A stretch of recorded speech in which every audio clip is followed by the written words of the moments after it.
Dawns ARKS! Welcome everyone to your weekly Phantasy Star Online 2 podcast, recorded live on June 20th, 2020. I'm one of your hosts, PrinceBrightstar, and with me is Xance. Go ahead and say hello. Every day's great at your Junes. I can tell you're enjoying Persona 4 there. Yes, very much so. What I was saying last week about the rumors of Persona 4 Golden coming on Steam, yeah, it happened. It came on Steam. Yeah, that was kind of a big announcement. If I remember correctly, this is the first time that Atlas is really bringing the Persona series onto like Steam and PC and such. Other platforms in general, the mainline series. Because there have been spin-offs on other platforms, i.e. the 3DS with Persona Q and Q2, but never any of the mainlines on anything other than the PlayStation platforms. So this is the first time it's finally on something other than a Sony platform. Yep. So that is definitely big news. Mm-hmm. Of course, Anyway. we have a decently sized show today, but of course, before we do that, we do need to talk about our gaming week. So, Xance, why don't you kick us off here? I've already been saying what I've been playing. That's true. Yeah, Persona 4 Golden. Yeah, so far it's the PC port runs really well. It's a 1080p, 60 FPS. Oh, it's so glorious playing it at 60 FPS and at just a much better resolution compared to the Vita. And yeah, just not being able to finally play this game on something other than the Vita, that's nice. Well, my poor Vita is just going to sit here collecting, it's actually not going to collect dust because I still play Portable, or Phantasy Star Portable 2 on it. Gotcha. But other than that, the Pokemon DLC came out and I played that. So I also enjoyed that. And I was playing more Dragon Quest X. There's a Dragon Quest 1 event going on that. Nice. And that's pretty much what I've been doing. All right.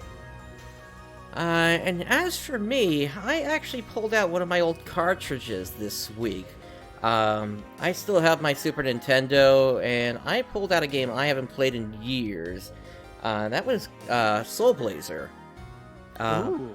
So I don't know if you ever played this. This was part of what was known as the Quintet Trilogy, which was made up of Soul Blazer, Illusion of Gaia, and Terranigma. And this was... Oh, I love Illusion of Gaia and Terranigma. Yeah, this was the first in the series. I actually forgot about that. Huh. Yeah, I got myself up to the end of the second area in the forest area where you bring back Turbo and all the animals in that area. It's just a nice game to come back to every now and then. I definitely want to replay through Terranigma. There is a NTSC patch, a plus text patch that I found that I've actually played a bit of on an emulator, and yeah, I like it. Because if you know about Terranigma, it never saw a North American launch. It was only released in Japan and Europe, and the European version runs at 50 hertz. Yep. So that 60 hertz patch just makes the game feel so much better. I'll have to check that one out at some point then.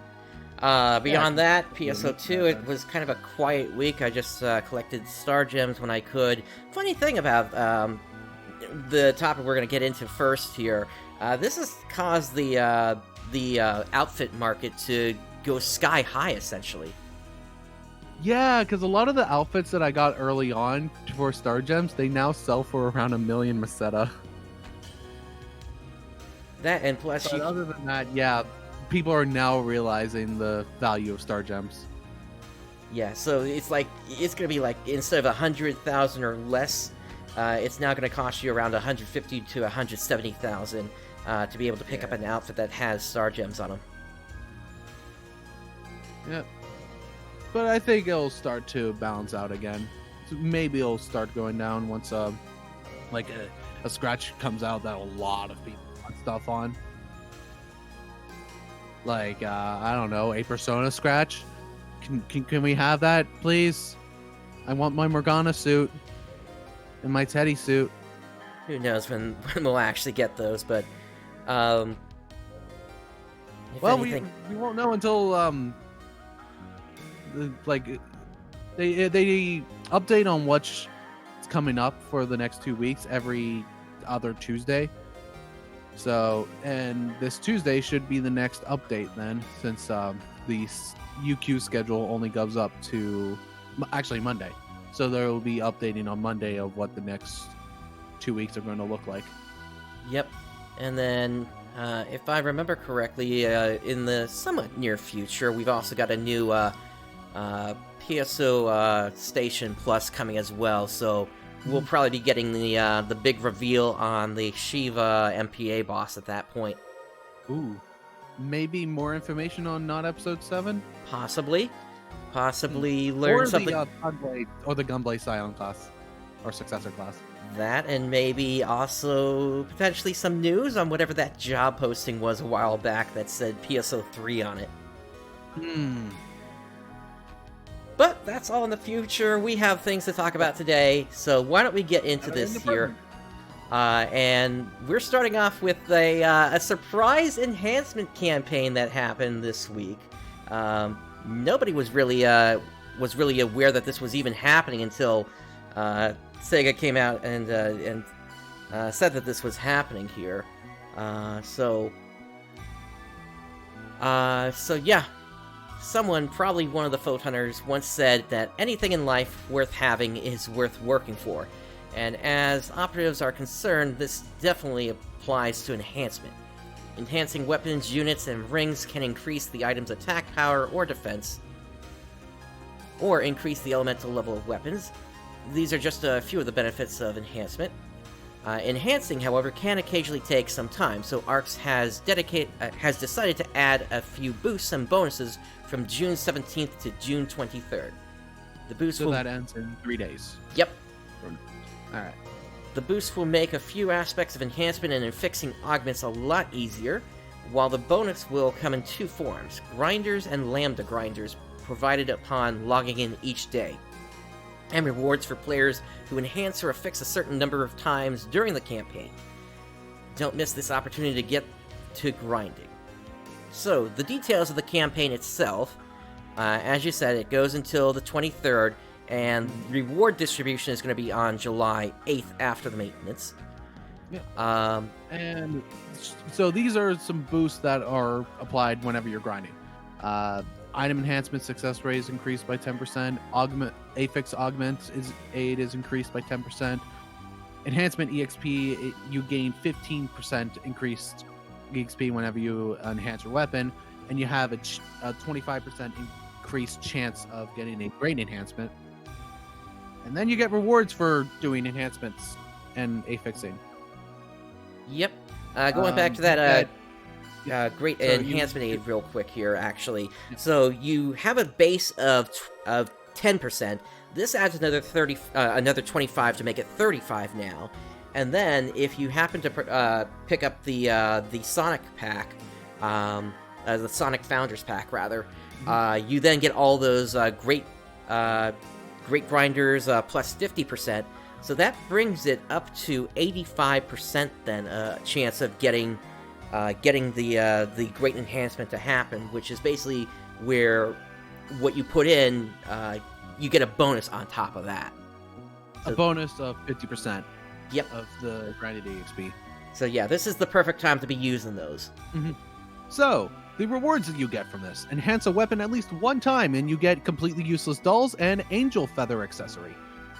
Enhance a unit at least once, and you'll get a RDR 250 or rare drop rate 250, 5 of them, and the red Puyo evolution device for your mag, and affix and augment at least one time, and you'll get 5 Tri-Boost 100 and Angel Halo accessory.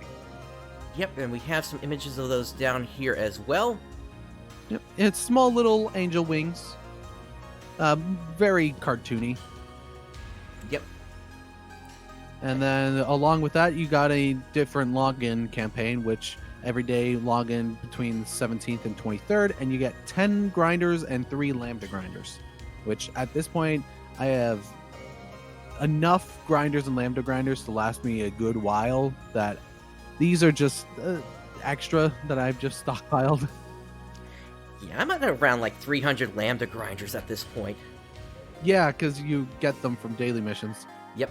And I have my main weapons already grinded to plus 35 for both my bouncer and my Tector. So at this point, I really don't need the lambda grinders. But I've been using my grinders for grinding up the massive excess of 12-star weapons that I have, thanks to Kyugatsu. Yep. That's pretty much what you want to be using those on for the time being. Although I still need to get a few more 13 stars done to get like one more title. I think it's like I need to grind 10 13 stars to get a title. I'll eventually get around to that if I plan on playing any other classes. But I was mostly just sticking to Bouncer until I decided to try out Tector, and now I'm almost have Tector at 75. Nice. I think it's at 73 at this point. A couple of more urgent quests, you'll be there then. Yep. So yeah, that was the little surprise that we got from Sega. These are definitely the times when you want to be doing your affixes if you hold off, because this is really when you're able to make those things work a lot easier. That 10% can go a long way. And actually, on the Japanese side, we've even been seeing as high as 15% boosts as of late. Combine that with a plus 40%, and you've got a really good chance of whatever you're trying to put together of actually happening there.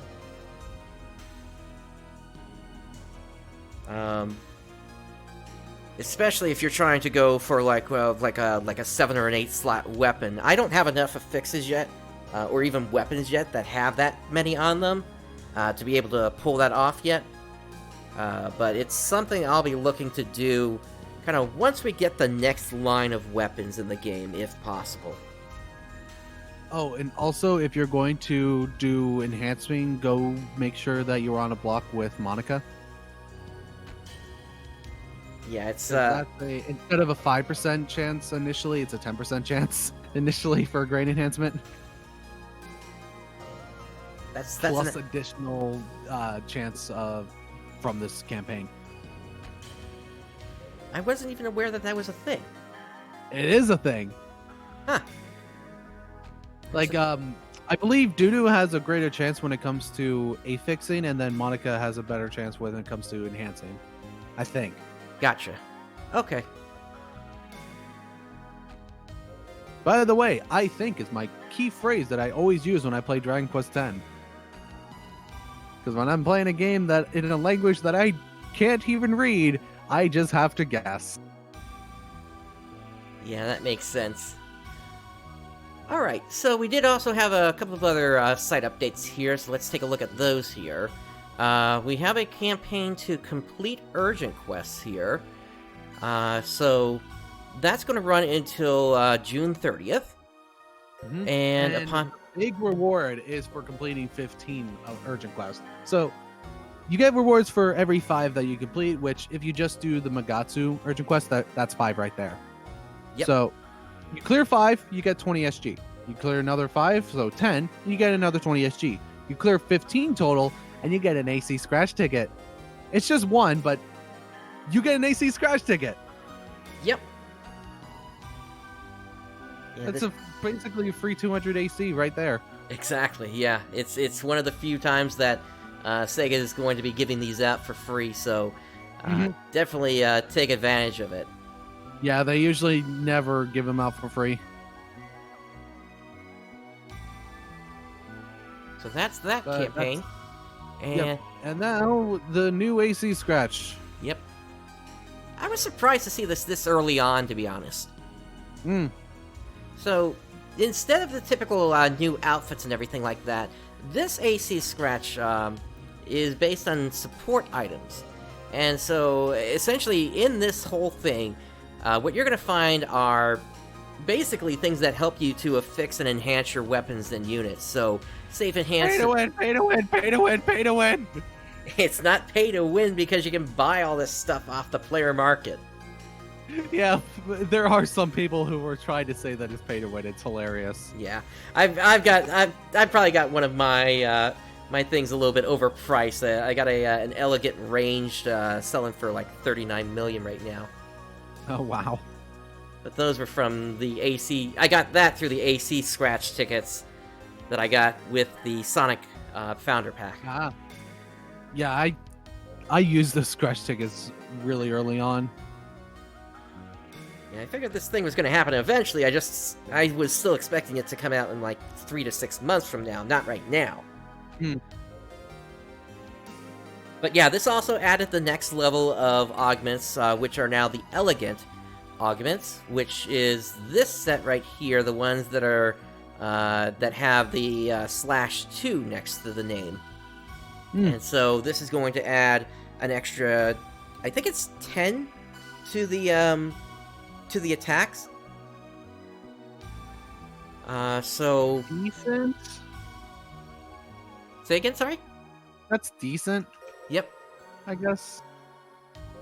And then there was also an augment insurance max 5 slots in this one. So if you're trying to set up a 5-slot unit or weapon, here you go. You got insurance now.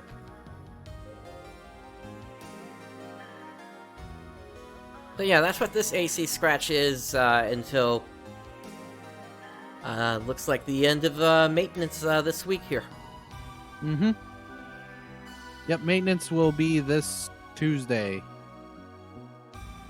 as usual, and that will be probably the new time that they've been doing, which is 11 PST, like 11 p.m. PST. Yep. So what do you think? Profound Darkness with this upcoming one? Yeah, I think so. They're getting close with August rolling up, so probably they're going to be doing Profound Darkness, and then the last 2 weeks until we get into August will be just Magatsu and Profound Darkness. Yeah, there really isn't much else that they can put out at this point here, because the only things that are missing at this point are Challenge Mode, the Arc Ship Fire Swirl, and the Kuna Limited Quest. That's pretty much it. Honestly, they could just surprise us with just suddenly releasing Challenge Mode this Tuesday. It's possible, yeah. So it really could be in any order for any of those at this point. I would like Challenge Mode because I do enjoy doing that. I loved Challenge Mode in PSO and PSU. So yeah, the main problem nice to have. The problem with Challenge Mode though is with that you've got the ideal weapons and units that came with that, and there was never a new type for the ideal weapons, I think. So what are you going to do with the challenge miles? I guess they would make them new type then. Either that or give us a different set in that. Possibly. I guess we'll have to see what happens. Yep. It's not challenge mode was not on the roadmap for episode 4 to 6, so we have to assume it's coming in episode 3 or never, but considering they said all the content, I'm hoping all the content. Part of all the content. So that pretty much brings us to the end of our of the site updates for this week. But we do have some other topics. Very small, so. Yep.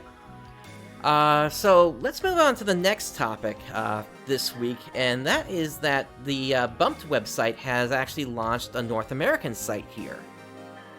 For those of you who don't know, Bumped is originally a PSU fan site, which then turned into being like a way for North American players to know of new announcements and stuff involving PSO. Yep, it's been my main source of news for many years now. And when I played on the JP server, I used Bumped all the time, not only to see what the new stuff coming out is, but also seeing, as you can see on the right side there, the Urgent Quest schedule in my time zone. Yep. Yeah, that makes it a lot easier than trying to read what that calendar is. That goes up on the site every now and then. Yeah, they put it up on the site every 2 weeks. Yep, when they do the next schedules. If I remember correctly, this is also, I think, a Google Calendar thing as well. It's also a Google Calendar. So if you, I know there's a way that you can add it into your own Google Calendar, so it'll show up on your phone of when events are happening. Yep. Now, the thing is that it only shows the ones that are scheduled. It won't show the ones that are unscheduled. Yeah, those are selected randomly by the server. Yep. Out of a list that Sega controls, obviously. Yep. Aside... Go ahead. There's not much here yet, right? Yeah, it's just... what are the premium set perks? What is the weapon enhancement system? Enhancing your 13 stars. They're asking for help on the site, and you can contact Lost Bob on Discord if you want to help out with that. And they do have a fashion database, but that's about it for right now. So they just launched this last weekend. Very recently, yeah. And with everything that was going on last week, we unfortunately weren't able to get to this thing. But yeah, so... that's a thing now. So yay. Yep. So aside from that, Bump did also have some other updates here related to the Japanese side of things. Here, they completed maintenance on after. Looks like it was extended a little bit here. And then, current campaigns on the Japanese side of PSO2, you've got an emergency quest rush, which will give you an extra 100% rare drop rate and 100% extra experience on the quest Incarnation of Knowledge. So that's the Dark Falls loser fight. There's an item get campaign. Clearing 2 of the Incarnation of Knowledge gives you a bonus key Tokyo Gold and a bonus key Rappy F. Same for completing 4 of those quests. If you receive a featured quest special gift 3 times, you get another set. 5 times gets you another golden F set. And then 10 times. That gets you the bonus key Tokyo Rainbow.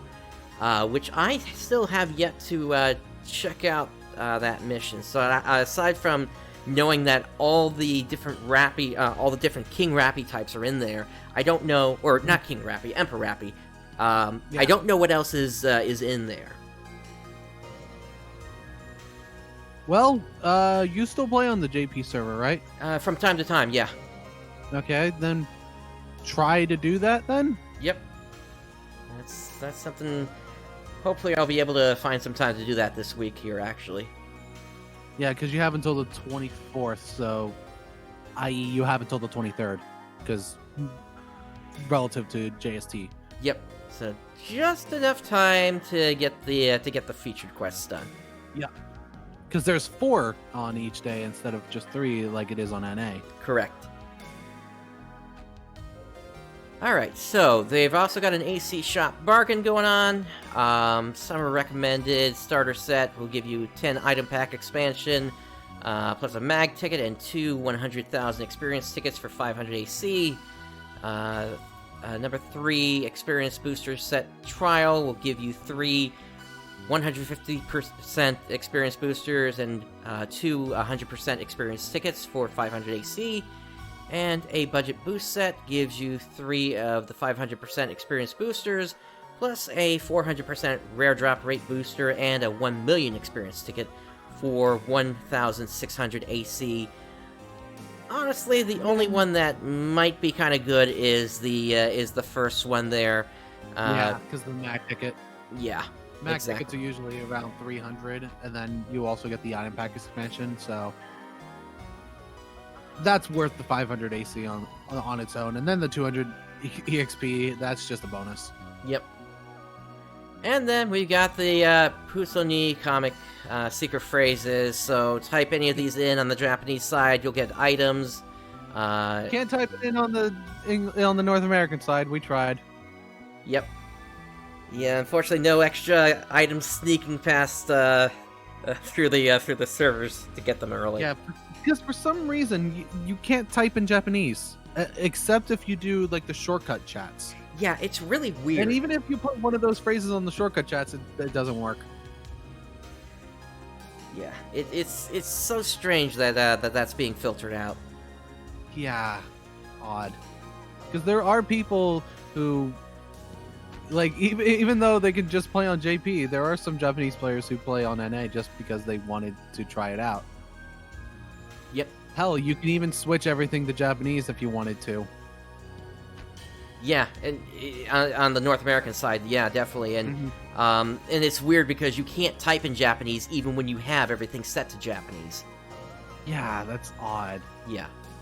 I mean, I get that Xbox isn't big over there, but what if a player actually does want to play from Japan and wants to type in Japanese? How is that supposed to work now?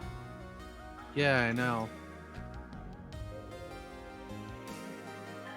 Basically, what will happen is that if you try to send it, then it'll just erase itself and it just won't send.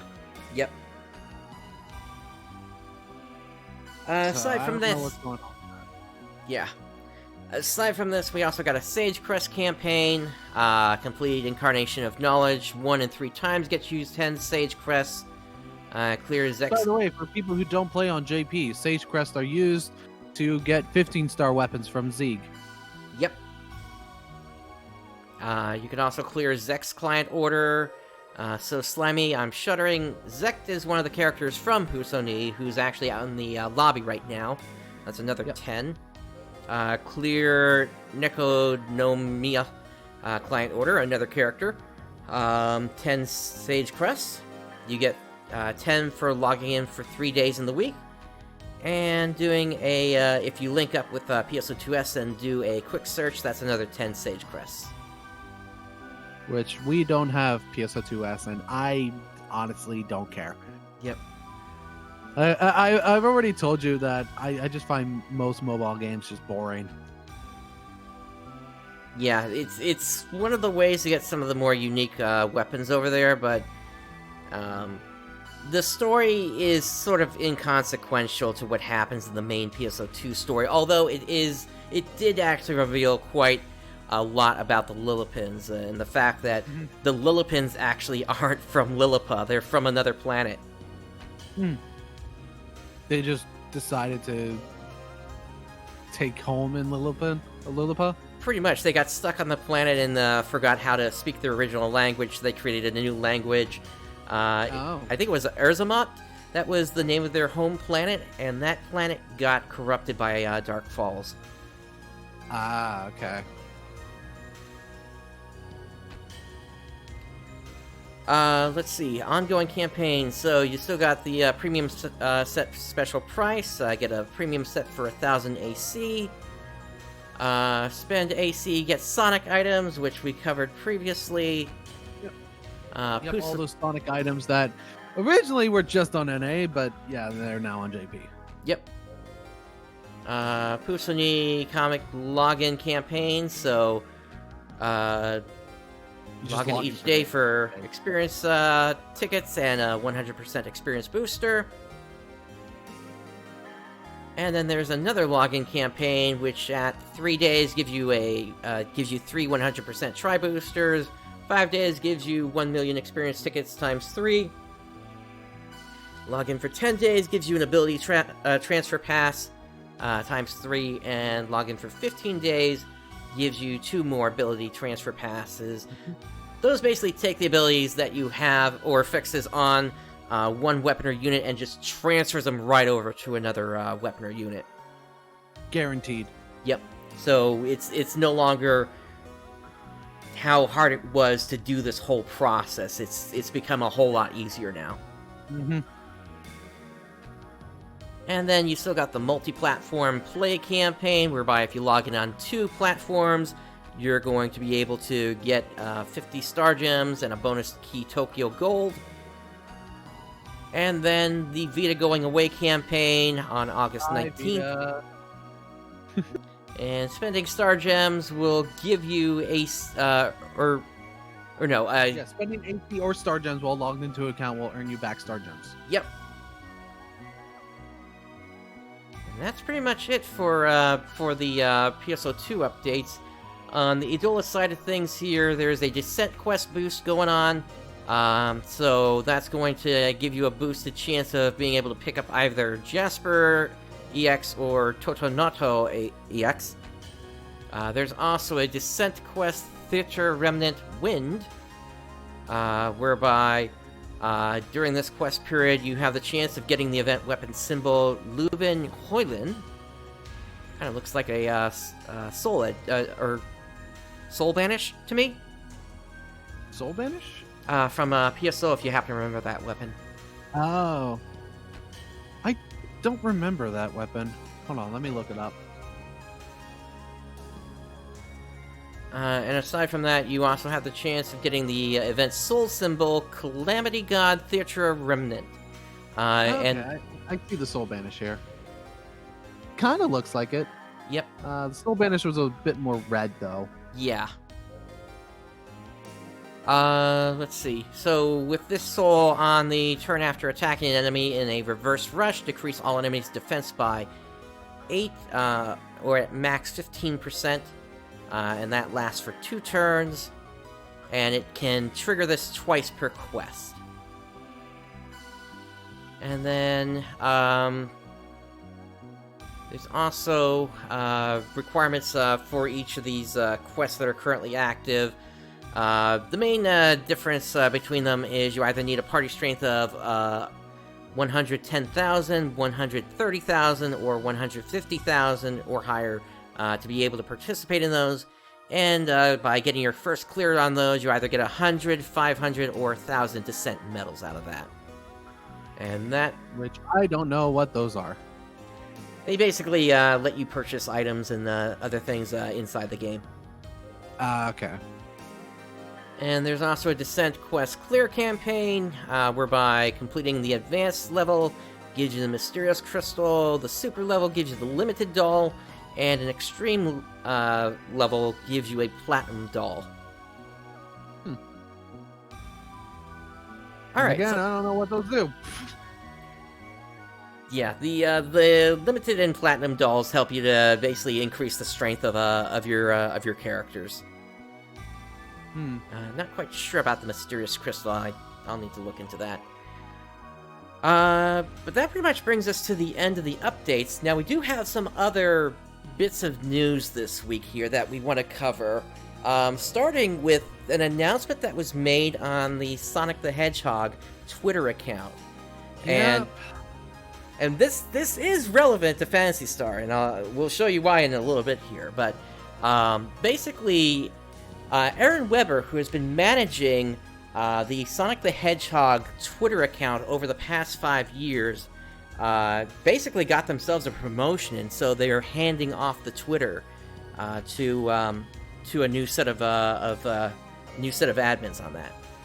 Yeah, he got himself a promotion. Yep. I hear what you're doing with that Robotnik there. Hey, I gotta make reference to that. I watch way too many Adventures of Sonic the Hedgehog YTBs. Anyway, so yeah, Aaron Weber, if you read his statements here, he basically turned the whole Sonic accounts completely around and actually made them much more personal, I guess is the best way to put it, and more character driven, just taking Sonic's snarky, cool attitude and just rolling with it. No pun intended.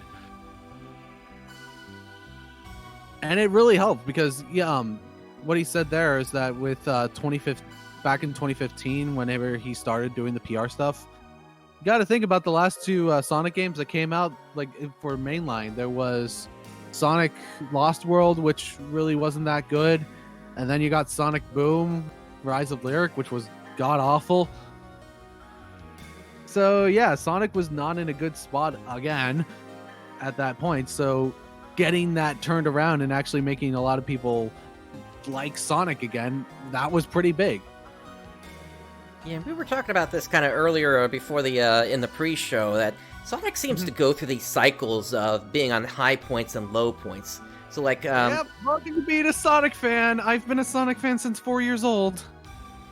Yeah, so after Sonic 3 and Knuckles, then we kind of went through that low point where there was nothing coming out on the Saturn except for Sonic Jam, and unfortunately Sonic Extreme got canceled. Then... Well, there was Sonic R and also a port of Sonic 3D Blast. Do we really want to count Sonic R, though? Yeah, because it technically was a Sonic game on the Saturn. Yep, okay. Plus, it was technically impressive for the time. I will say that.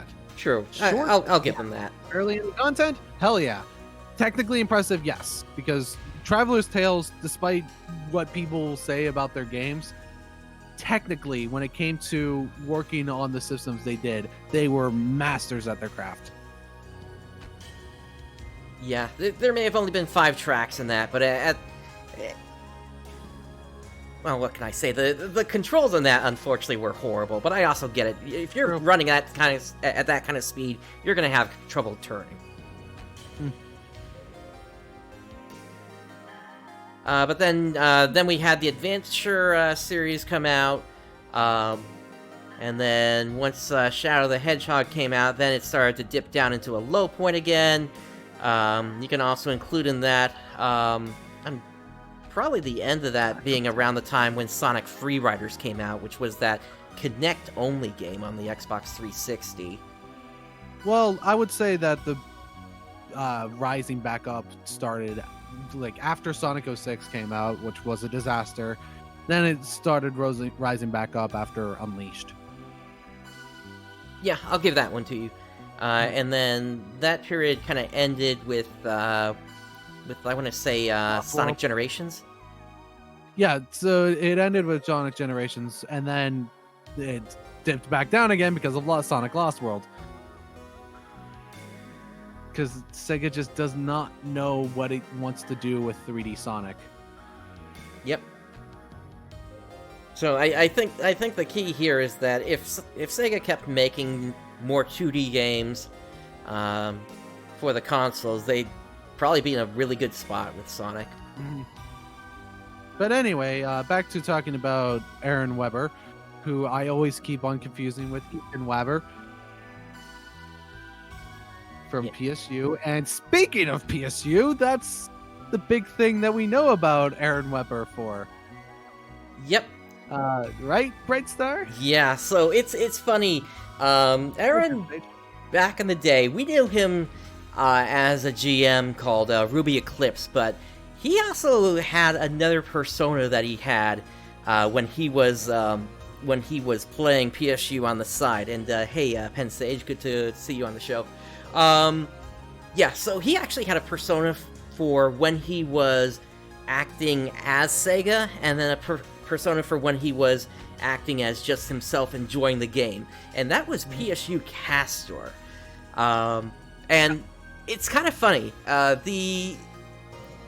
You can't find this online anymore. At least I don't think you can find it online anymore. But back in the day, he used to do a podcast with another guy by the name of Iceman, and basically, eventually he came out on his show about these facts and what was going on. The fact that this whole time that he was PSU Caster, he was also this GM that was representing PSU, and it was the combination of him, Clumsy Orchid, and Edward that kind of really made PSU as good as it could be, sans the delays with development and things like that. And what I want to do is I want to roll a little clip here from that podcast where he kind of revealed that information here. So let's go ahead and get that rolling now here. Okay. How did we meet? Wow. Okay. I can it hasn't been asked before, but I can go into the full details now, because obviously the word is out that Ruby Eclipse and PSU Castor, Snap, are the same person. We met, it would have been, God knows, 2005? Yeah, it was 05, like late July, August of 05. And I was running a PSO BB team called Gem at the time. And there was like a limit to how many members you could have, so we'd capped at the limit. And we had a couple other teams that were pretty much placeholder teams until we could get more room. And Ice was a member of one of the placeholder teams.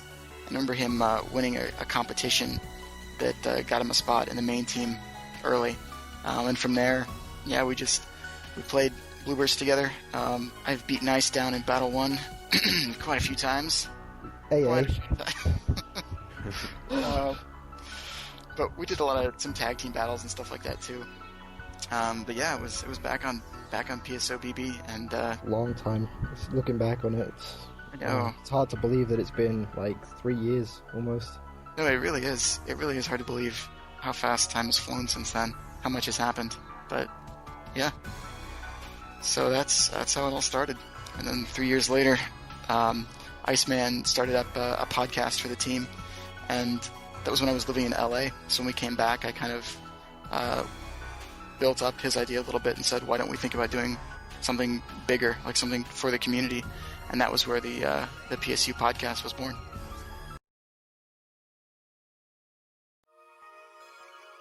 So yeah, that was basically the story of how they kind of met there,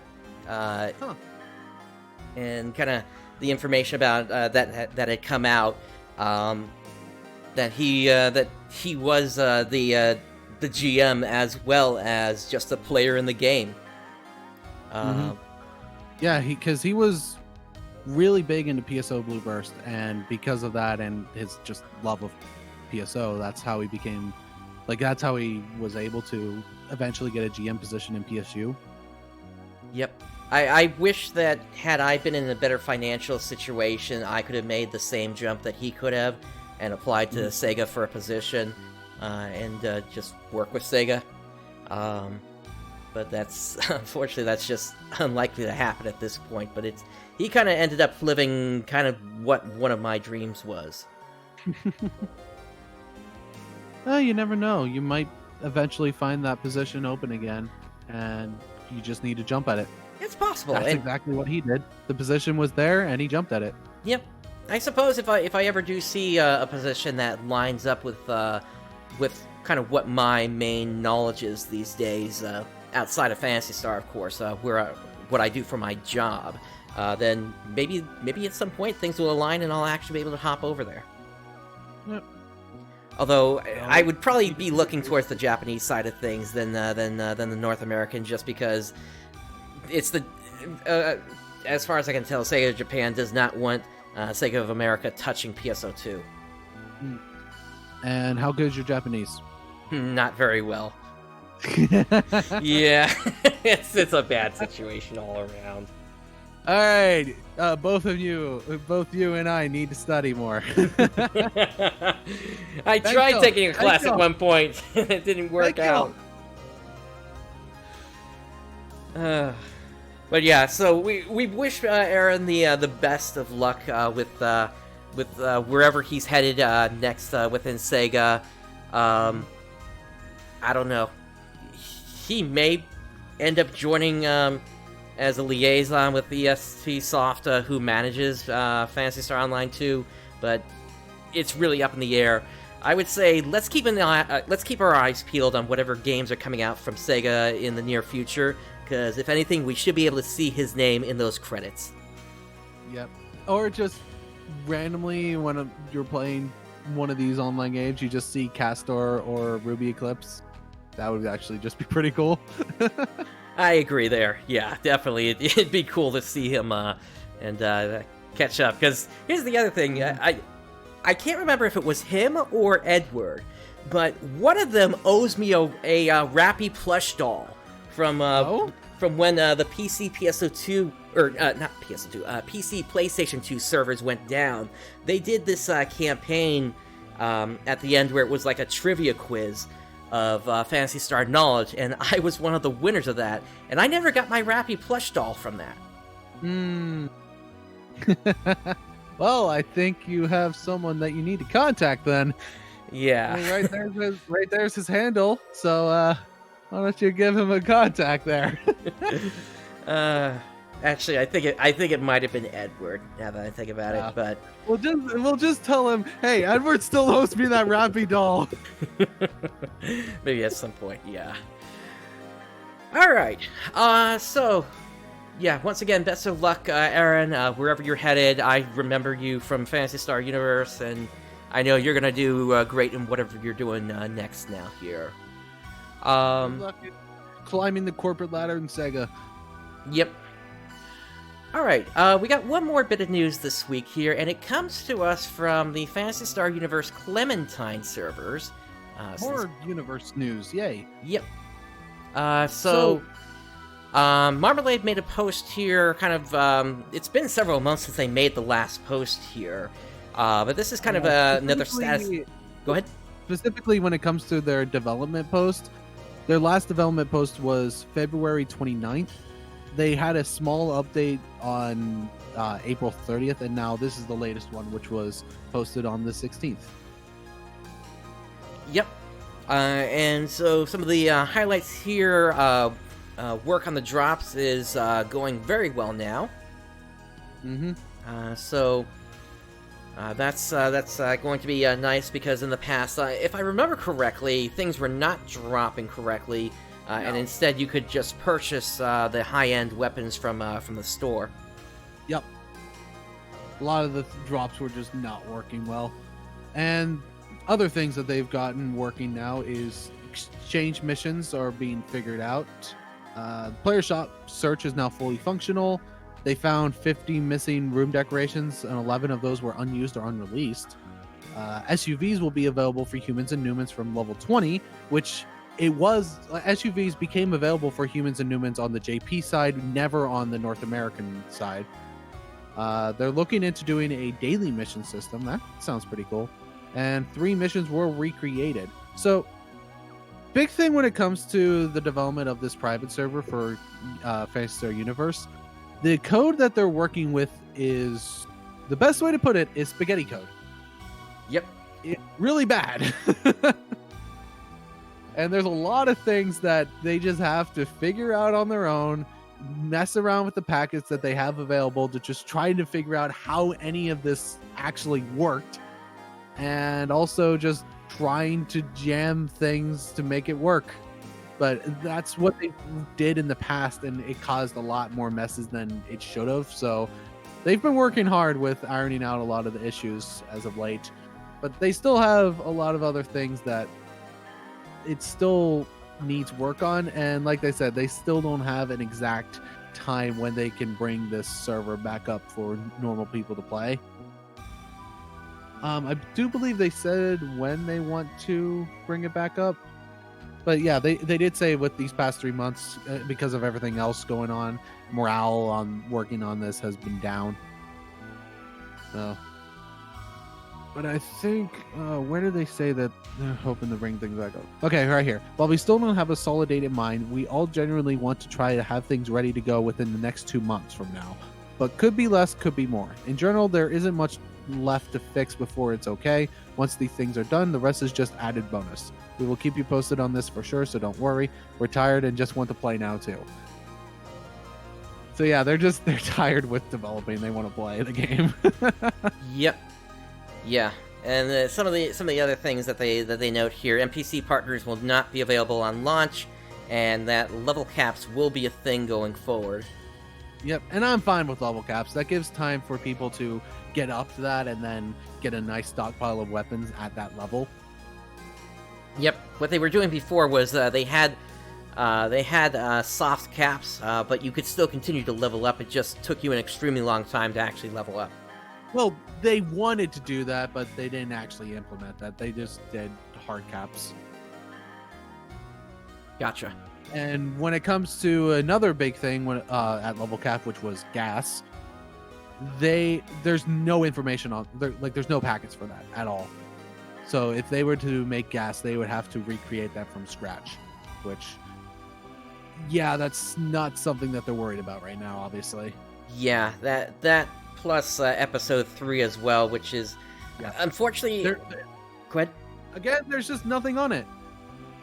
Well, my understanding, or at least what I've been led to believe for several years now, is that Agrajog does actually have a copy of the episode 3 story missions, but they've been working on their custom modification for essentially a new expansion release for offline play, and that hasn't been high priority for them. Huh. So we'll see if anything ever comes of that. Unfortunately, I don't think I've seen anything from Agrajog in a really long time, so I'm starting to wonder if they're even on the net anymore. Probably not. I've seen a lot of projects up and they start up. There's a lot of updates with it, and then it's just gone. Yeah, and the longest time I thought that was happening with the Portable 2 Infinity translation, but then all of a sudden it started coming back, and now it's hopefully seen a release in fall.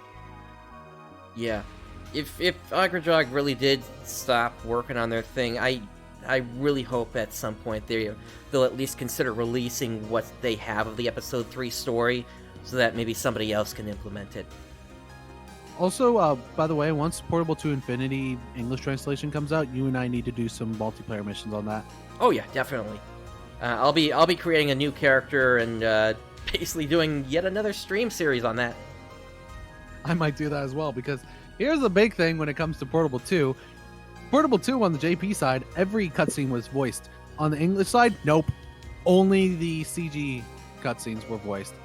All the normal cutscenes that's like a visual novel style, they're not voiced for some reason, even though the first Portable game had them all voiced. I don't know. Yeah, so we'll have to play that when we can. From what I understand, there is a 60 FPS patch available. There is. Oh, it's like a cheat. You put it into like the cheat file. Yep. And then just enable it, and bam, 60 FPS. And then there's apparently another one that also enables a right analog stick for your camera as well. Yes. Big thing with this is that obviously it does not work on real hardware. Yep. These only work on the emulator PPSSPP. Yep. I've been trying doing the 60 FPS thing on my Vita, and no, it does not work. Yeah, the PlayStation Portable didn't even have a right thumbstick, so that gives you a hint of what we're dealing with here. Yep, and even though the Vita has a right thumbstick, even with the modded Vita, nope, still not going to work. Because with PPSSPP emulation, either like when it comes to right analog stick, there's only two choices: emulate the analog stick on the left, or emulate the D-pad. That's it. Yep. And it was the D-pad, I think, that actually controlled the camera. Yeah. It was. But it only took four directions. Yeah. So once again, the claw came back for the PlayStation Portable. Well, most of the time when I play Portable 2, I just press the L button to control the camera. That's true. That worked as well. But if you don't remember what the claw was, that was how you used to have to hold the PlayStation Portable when playing Monster Hunter. And the 3DS. Don't forget the 3DS when it came to Monster Hunter. True. Eventually they did add that right circle pad, but yeah, you're right. Yep. But if you didn't have the Circle Pad Pro, you had to do the claw. Yep. Alright, so that pretty much brings us to the end of everything we had this week. Did you have any other updates this week? Not that I can think of. I want to play some more Portable 2 now that I was talking about it. Well, hopefully that patch does come out soon. I know that they said they were doing a lot of internal testing with that was going to last quite a while. Yeah, right now it's on the beta testing. Or not, yeah, the beta testing when it comes to the patch. They have a bunch of different testers that are just going through the game and just making sure that they catch any kind of visual errors when it comes to the text. Yep. and making sure that the text also makes grammatical sense. Yep. All right. So yeah, that's all I can think of today. And that is the same for me. And so that brings us to the end of this episode.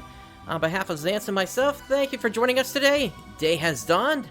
Have a great day, everyone. Johnny.